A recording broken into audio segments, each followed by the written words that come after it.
Друзья, привет! Всем привет! Вы на канале Big Trip Vlog. Наше большое приключение по Филиппинам продолжается. Сегодня мы едем на остров Бохоль, чтобы посмотреть самые интересные места.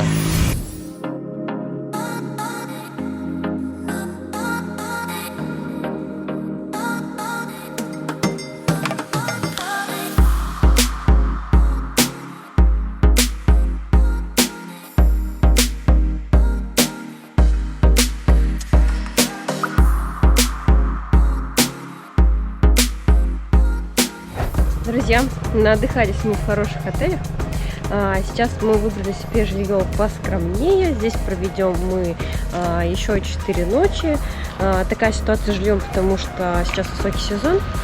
И вот то, что успела я забронировать, то успела. Остальные дни как бы были заняты. Вот. К тому же этот район мне нравится, потому что здесь недалеко находится 7-Eleven, находится моя любимая кофейня. Поэтому, когда я увидела, что здесь есть свободный номер и по бюджетной цене, я решила, что мы, наверное, проведем здесь как раз-таки несколько дней. Называется место Мана Гарден. Находится он в районе Лоок. Напротив здесь школа. Район абсолютно тихий, нету местных там караоке, танцев и так далее. Поэтому заехали сюда и просто наслаждаемся. Встречает нас ворота с надписью Мана. Гарден он называется не просто так, потому что давайте мы пройдем и увидим, что здесь у нас прямо цветущий сад. Действительно, здесь даже есть небольшой пруд. Вот тут, мне кажется, лучше, чем аквариум. Поставили здесь, установили небольшой пруд, и вот там вот под мостиком спрятались небольшие рыбки. Окружен камушками, даже есть небольшой водопадик. Очень-очень миленько.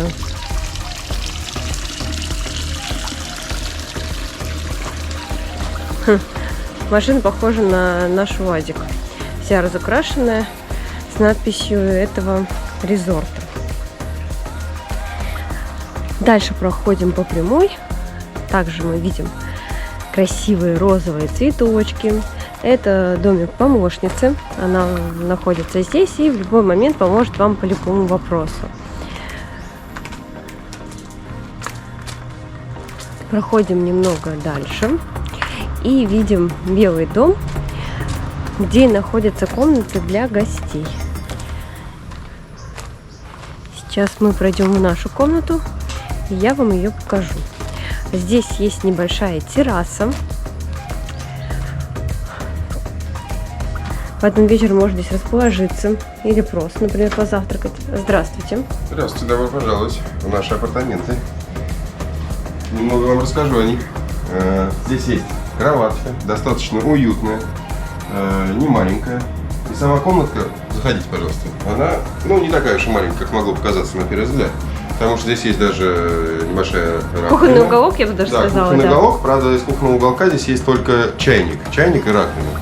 Вот, Да, но, кстати, вот здесь находится розетка, и если вдруг у вас есть переносная маленькая плитка, а у нас она, кстати, есть. Либо, я думаю, можно попросить у хозяев, они дадут вам хоть кастрюлю, если вы хотите что-то приготовить, если вам вдруг понадобится. В общем, есть шкафчик, есть стол, очень приличный, со стульями, между прочим, это очень важно, с розеткой, и кондиционер. Кондиционер хорошо работает. Мне кажется, он вообще практически новый, потому что он еще упакован. Он, можно сказать, даже современный, во-первых, потому что он еще в чехле, во-вторых, здесь еще надписи идут такие всякие инверторные компрессоры какие-то, работает с пульта. И важно то, что он тихий. Да, достаточно комфортная зона, получается спальное место, окна, кондиционер, небольшой уголок, шкафчики, ну и ванна, достаточно простенькая. Простенько, как говорится, шторка есть, немножко территория огорожена, да, чтобы вода там не выливалась. Большие. Так, сейчас посмотрим.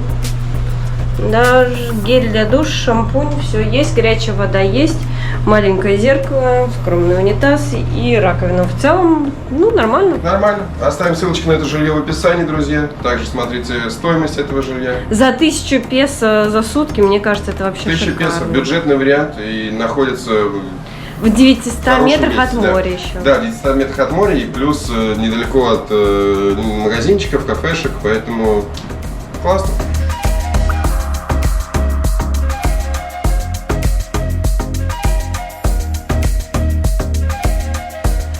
Друзья, перед завтраком покажу вам еще часть территории, которую не показала, когда делала обзор. Вот это вот, оказывается, домик также с 2 комнатами. Они выглядят так же, как и у нас. Здесь есть еще небольшой сад за этим домиком. Небольшие кустики растений, цветочки. Петухи это у соседей. Филиппинцы очень любят, оказывается, петухов и караоке. Поэтому бывает, что они кричат. Но нам это вообще не мешает. Такие звуки природы. Еще небольшая часть сада.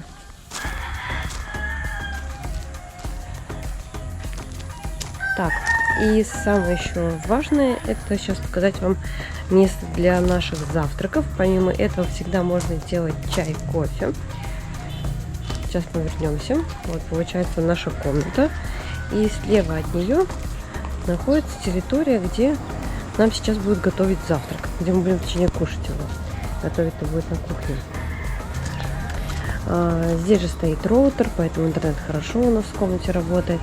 Есть тостер, можно сделать себе тосты. Всегда есть горячий кофе, вода теплая, горячая и кружки. В нашем гестхаусе сделали для нас завтрак неожиданный. Сейчас время 8 утра. Мы на самом деле планировали уже выезжать, но для нас был приятный сюрприз, что сделали завтрак. Все подготовили. У нас тут рис, жареное яичко и сосиски. Да. Ну, также напиточки, можно сделать кофе себе. Время 8:30 примерно, мы немного припозднились после нашего завтрака. Выезжаем мы с острова Панглау и едем на остров Бахоль. Нам ехать порядка часа до нашей первой точки. Сейчас мы на скутере включим также отсечку-отметку, расскажем, сколько в точности километров мы проедем.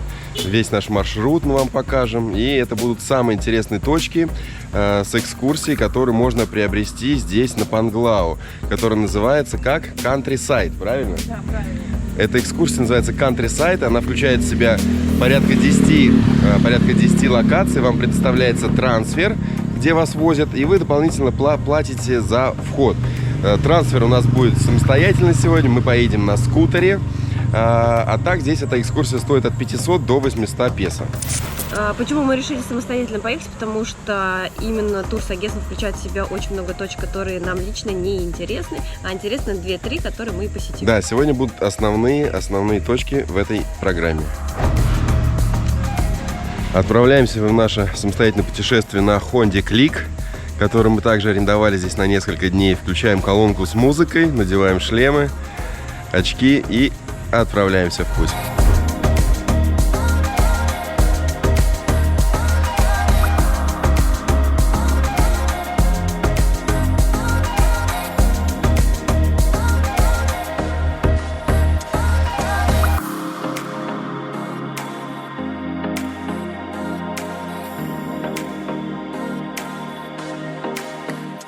Итак, наша первая точка. Спустя примерно 1 час 20 минут мы приехали, чтобы посмотреть на торсиеров или долгопят. Или долгопят. Это маленькие существа.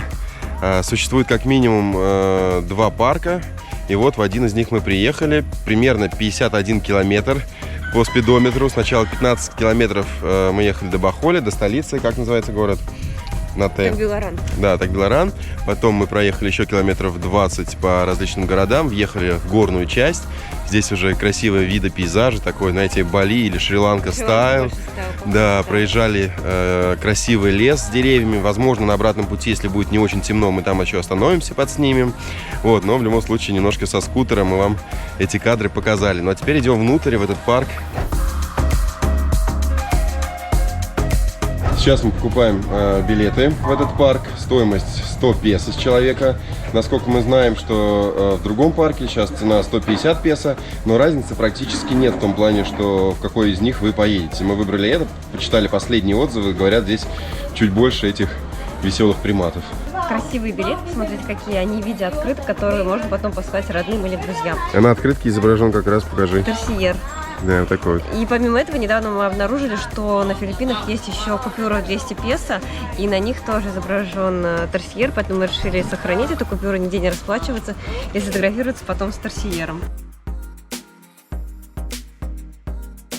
В этом парке есть небольшие правила. Во-первых, нельзя фотографировать этих терсьеров со вспышкой на камере. И также нужно сохранять тишину. Их здесь не так много. Несколько особей. Надеюсь, нам удастся их увидеть.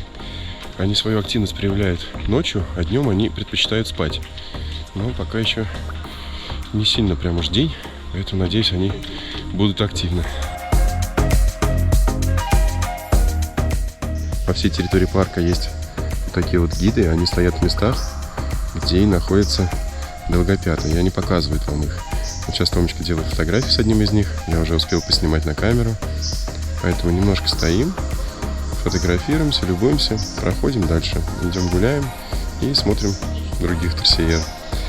Еще то, что преимущество мы не в составе группы, что нас только двое, людей мало. Мы можем подольше задерживаться на этих локациях. Поэтому великолепие. Погода пока хорошая. Прошли буквально пару метров, и гид нам показывает, что еще один долгопят спрятался под веточкой, сидит, отдыхает. Вообще очень интересные создания. Про них я знаю, что у этих долгопят голова может поворачиваться на 180 градусов, и они могут прыгать до 5 метров. То есть вот такие вот прыгучие создания.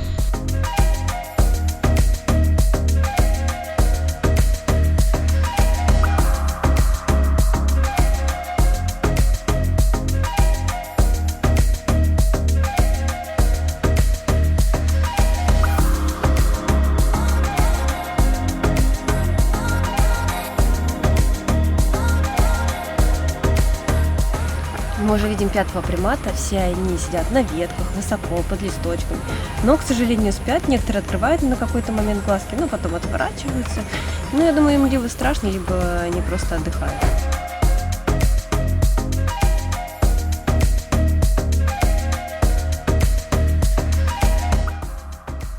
На выходе есть большой магазин, где можно купить различные сувениры в виде терсьеров. Сумочки с терсьерами, ободки, игрушки.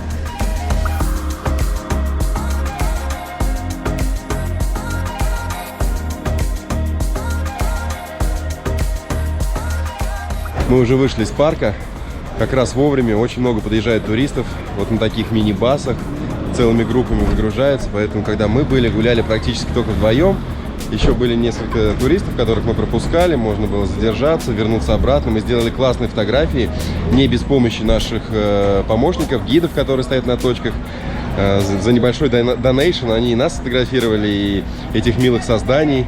Кому-то они напоминают обезьянок, кому-то каких-то крысок маленьких. В общем, поглядеть на них было крайне любопытно. В конце мы купили парочку сувениров. Очень-очень все недорого.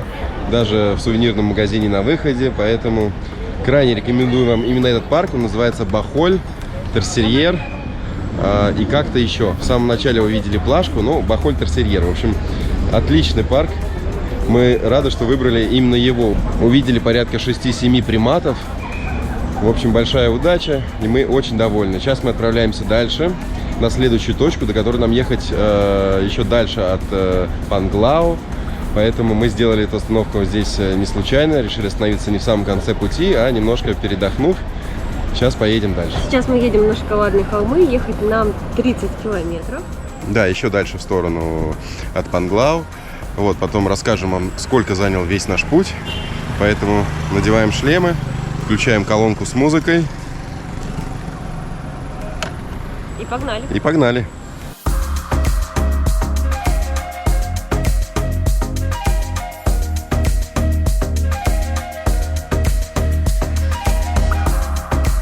Итак, друзья, небольшая поправка. Мы ехали всего лишь 17 километров сейчас от парка до следующей точки, до Шоколадных холмов. Вернее, еще не до самих холмов, а до парковки. Самые красивые виды, которые только мы видели пока на Филиппинах. Вот эти 17 километров, это потрясающе. Проезжаешь через деревушки, видишь пальмы. И что самое красивое, это рисовые террасы, огромные, широкие, поэтому... Причем мы знаем, что в Бахоле есть отдельная такая площадка, где ты любуешься рисовыми террасами. Но мы не знали, что, оказывается, на нашем пути мы также их увидим.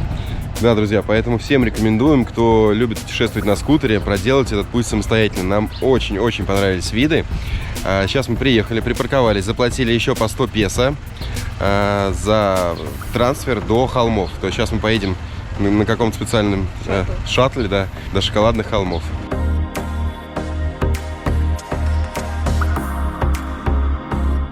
Вот такой шаттл для вас двоих, и еще два туриста сели в небольшой джип.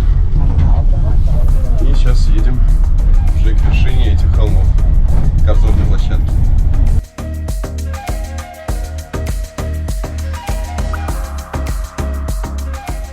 Минут 5 мы потряслись в этом шаттле, доехали наверх. Не знаю, можно ли сюда проехать на скутере. Мы до этого читали, что, в принципе, вход на эти холмы тоже стоит 100 песо, поэтому, скорее всего, мы все сделали правильно. Вот. Здесь наверху мы видим, правда, мини-басы, какие-то большие машины, но скутеров здесь нет.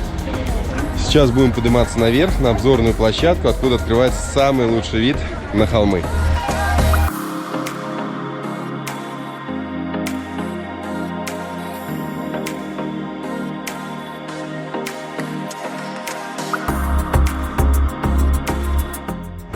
Подъем на обзорную площадку не очень высокий, наверное, минут 5 мы поднимались, но так, с непривычкой чуть-чуть небольшая одышка есть. Наверху много туристов, есть различные уровни этой обзорной площадки, и открывается вид на такие холмы. Они называются шоколадными, но шоколадными они становятся, наверное, осенью, а сейчас они скорее зеленые холмы. И это чудо света еще входит в список всемирного наследия ЮНЕСКО. Но это действительно очень красиво и необычно. Мне кажется, такое мы видим впервые. Здесь удобная обзорная площадка, есть несколько уровней, не знаю, сказал Кирилл или нет. Очень много туристов. Кстати, видим еще снизу туристы, которые катаются на джипах. Это иногда входит в состав экскурсии вместе с турагентом, если вы едете с ними. Да, но мы все-таки сюда приехали не на джипах кататься, а любоваться красотой, природой.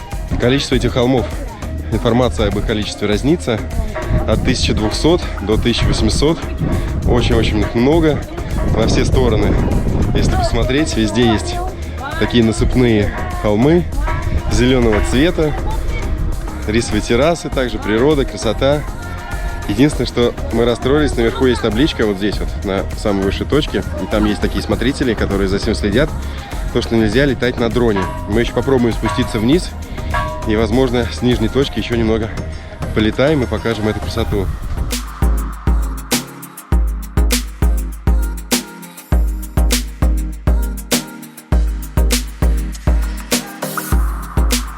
Сейчас мы уже спускаемся вниз с обзорной площадки.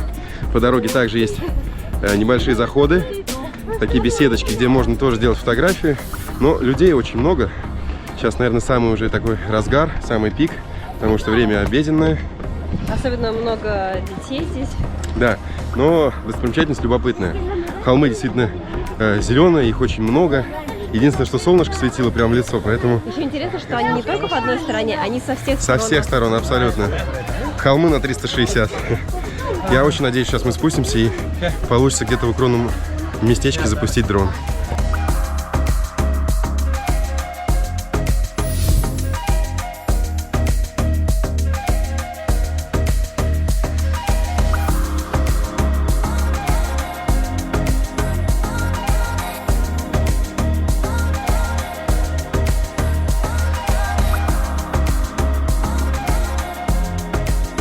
Ну вот, теперь мы довольны полностью. Посмотрели на холмы, еще немного полетали аккуратненько здесь снизу. Теперь ждем наш шаттл.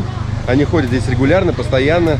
Но, по-моему, максимум 8 человек, поэтому в этот мы уже не полезем. Дождемся следующего и поедем вниз. Сейчас мы выезжаем с парковки, движемся в сторону Панглау. Надеемся посетить водопад, но если не получится, сразу поедем на риф. Друзья, мы приехали к водопаду, который называется Пангас. Ехали сначала 8 километров по главной дороге, потом свернули, ехали вдоль деревенек. Здесь дорога уже была не такая хорошая, но на скутере проехать не просто возможно, а я думаю, это даже не очень сложно. Вот, поэтому сейчас мы приехали к этому водопаду, будем, видимо, спускаться куда-то пониже. Надо добавить, что в Ахоле очень много водопадов небольших. Этот, мне кажется, был чуть больше по отзывам, поэтому выбрали его. Да, но все равно место не очень туристическое. Сюда с экскурсией по Бахолю туристов не возят именно в этом туре. Вот, поэтому, поскольку мы своим ходом, поскольку мы на скутере, мы решили сюда также заехать. Достопримечательность хоть и не очень туристическая, но плату за вход берут. 30 песо с человека мы платим. Плата, конечно, небольшая, символическая. Но, с другой стороны, если она есть, значит, должны быть и какие-то комфортные условия у этого водопада.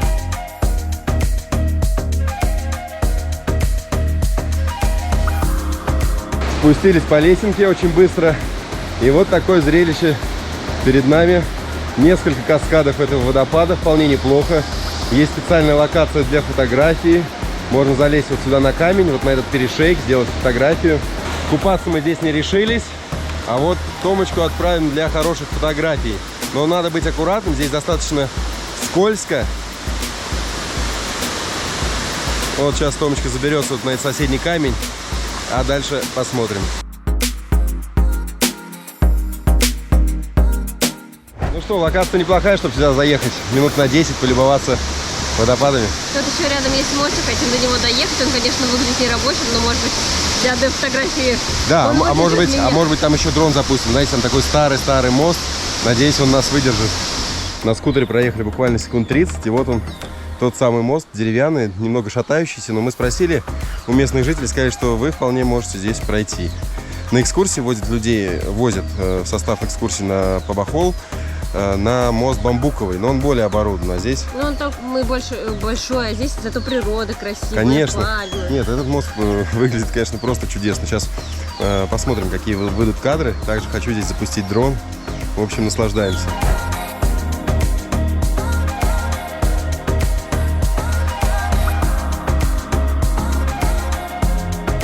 Друзья, место бомбическое, фотографии получаются какие-то просто нереальные, как будто бы мы вообще не на земле, а в какой-то другой реальности. Вы посмотрите, иногда сюда еще выходит буйвол с птичкой. Боже, это так красиво. Место вообще совершенно не туристическое, но мне кажется, что если вы будете на Бахоле, обязательно сюда приезжайте. Это как раз та экзотика, которую, мне кажется, ищет каждый турист, особенно самостоятельный путешественник, который не боится сложностей с дорогой. Смотрите, как необходимо здесь осторожно идти, немножко придерживаться. У меня в одной руке телефон, в другой руке камера. Я еще поранила палец не так давно, поэтому пока сложновато. А еще у меня ножка маленькая, и она застревает как раз в промежутках между деревяшками. Друзья, вот он, буйвол, он спрятался.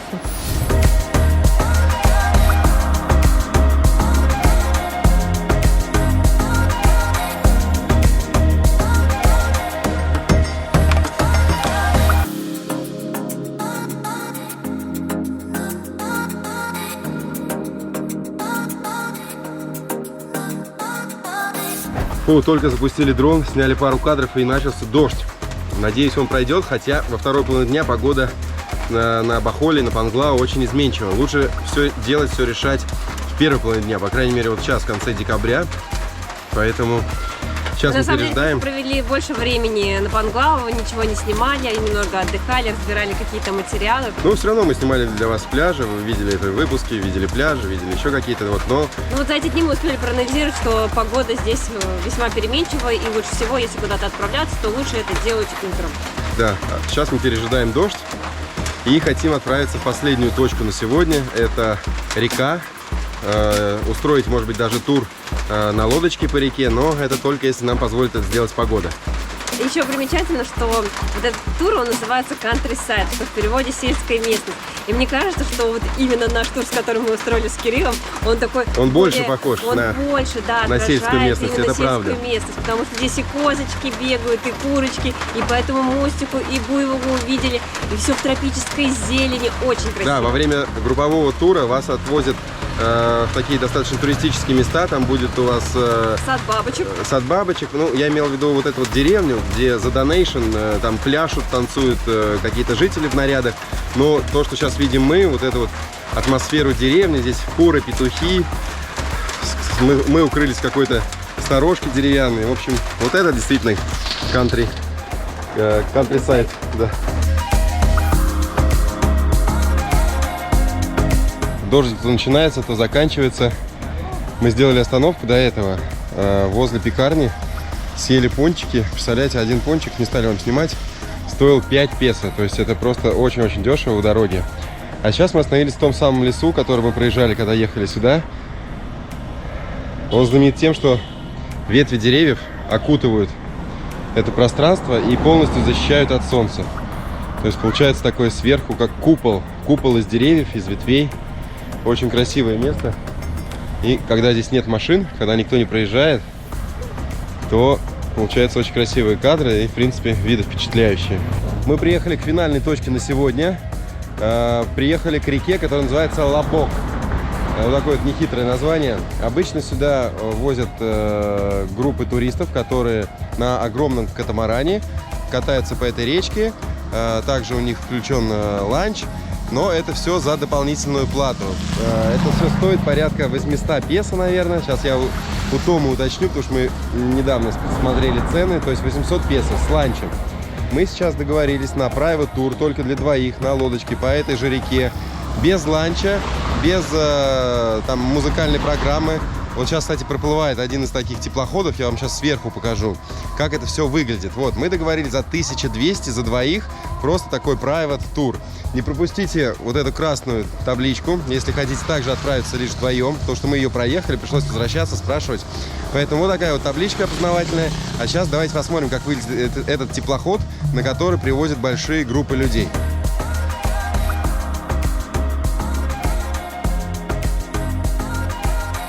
Ну все, пароходик отплыл. Сколько стоит такой тур, получается, дополнительно? 850, да, это с ланчем, с музыкой. Вот, мы поедем без ланча, без музыки. Там сейчас становится в какой-то местной деревне, смотрит на танцы. На танцы, там, да, за донейшн. Но не так нам это интересно, поэтому мы поедем лишь вдвоем. На лодочке, спокойно. Доедем до небольшого водопадика, там я искупаюсь. В общем, такой private тур, который больше для нас подходит. И лодка очень красивая, ну такая, знаете, прям вот... Не знаю, локальная. Ну, локальная, да, локальная, но очень такая, смотрите, как качественная, я бы сказал. Да, новенькая, вот.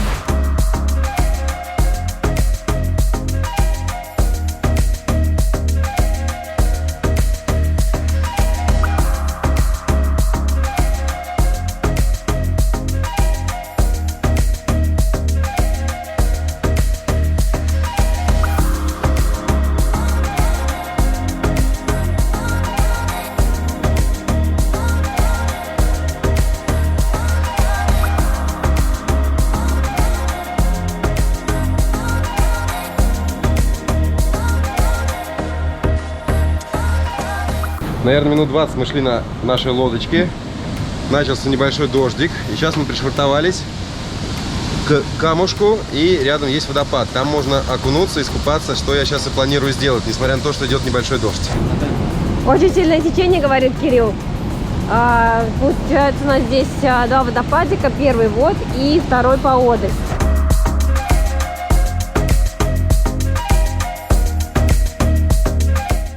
Мы не единственные туристы, которые решили взять и прокатиться по реке Лабок после 3 часов дня. Вот еще семейство подплывает к водопадам. Вряд ли, конечно, они, как Кирилл, рискнут плавать. Фу, сейчас немножко искупался, освежился. Водичка классная. Она такого темно-зеленого, изумрудного цвета. К сожалению, близко к водопаду подплыть не получается, потому что очень сильное течение. Вот, но удалось даже с камня спрыгнуть, поплавать немножко. Ну, в общем, классно. Сейчас погодка уже такая пасмурная. Вот, время после обеда. Поэтому сейчас еще, возможно, полетаем на дроне, покажем кадры и поплывем потихоньку обратно.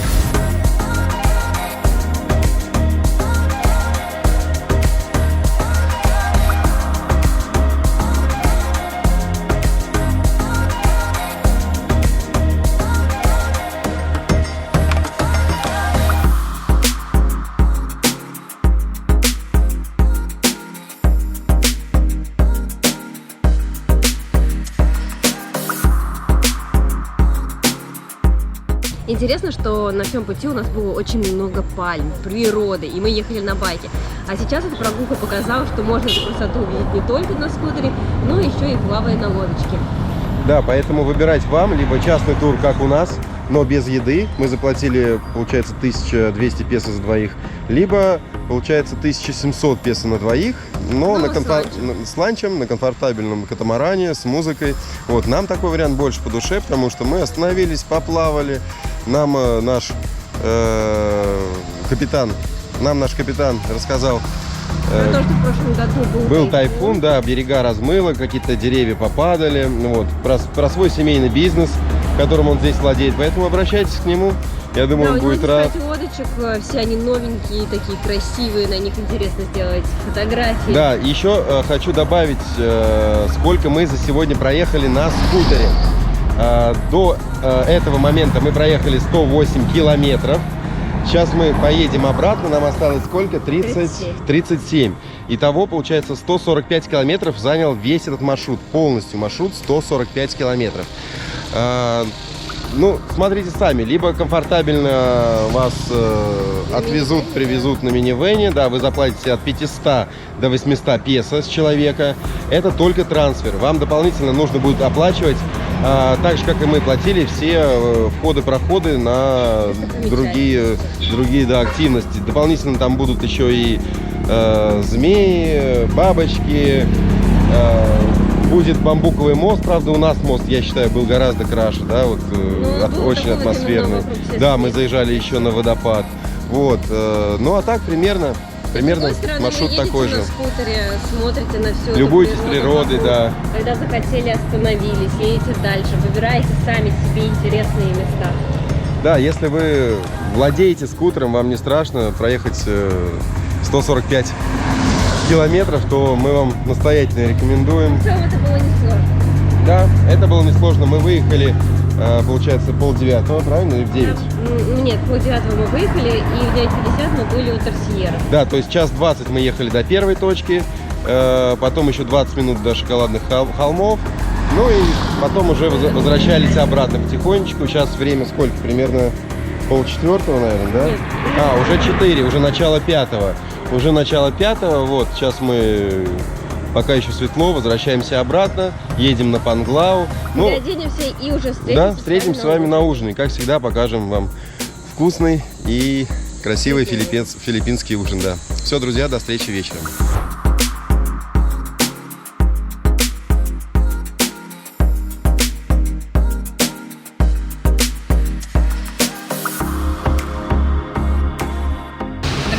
Филиппинскую кухню мы пробовали, мексиканскую пробовали, европейскую пробовали, но не пробовали еще итальянскую. Поэтому сегодня будем ужинать вкусной пастой, какими-нибудь морепродуктами, салатиком. Добро пожаловать на наш ужин.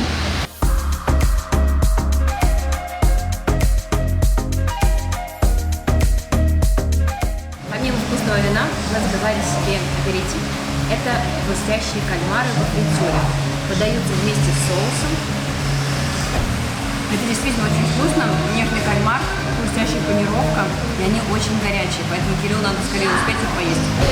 Ну, Кирилл вроде успел кальмаром, тарелка уже пустая, как вы видите.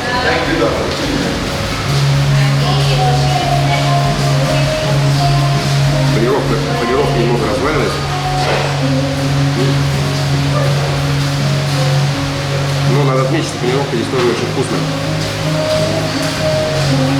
И соус что-то из серии «Тысячи островов». Кальмары очень вкусные. Расскажи про вино, как оно тебе? Вино? Угу. Вино как-то мы не часто заказываем, но поскольку в итальянском ресторане взяли белое, прохладное, полусладкое вино. И идеально сочетается с морепродуктами. Идеально.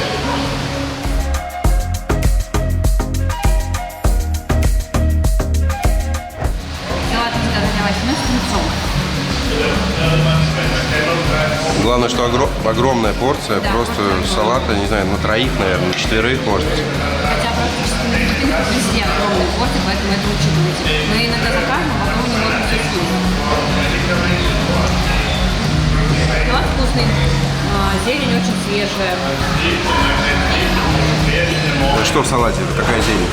Так, здесь у нас салат альбер, тунец, лучок, перчик, помидорчик, кукуруза и оливки. Также мы заказали фирменную пасту с чесночным соусом и с креветками. Давайте скорее пробовать. Кстати, в ресторане уже очень много людей. Мы сюда пришли первые, а сейчас он практически полон.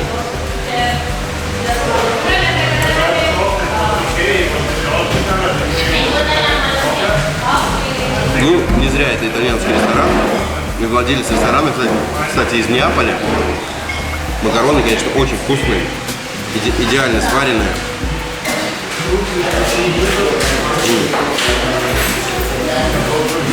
Получается такой чесночный соус с маслом. Очень вкусно. То есть ничего лишнего, но Все идеально. идеальное сочетание, правда. Ну и поскольку мы с Томом заказываем часто блюда и меняемся ими, то про салат тоже могу рассказать.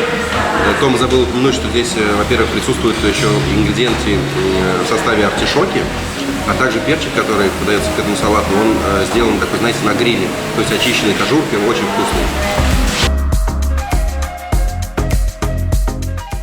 Эти пустые тарелки – подтверждение тому, что в этом ресторане нам очень понравилось, мы все съели, всеми блюдами остались очень довольны. Как всегда, ставим точку на него в описании под видео. Цены на блюда порядка 300-350 песо на основные.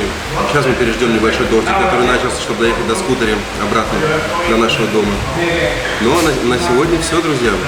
Заканчиваем наш выпуск на этой приятной, вкусной ноте. Оставайтесь с нами, следите за нашими приключениями на Филиппинах. Всем пока!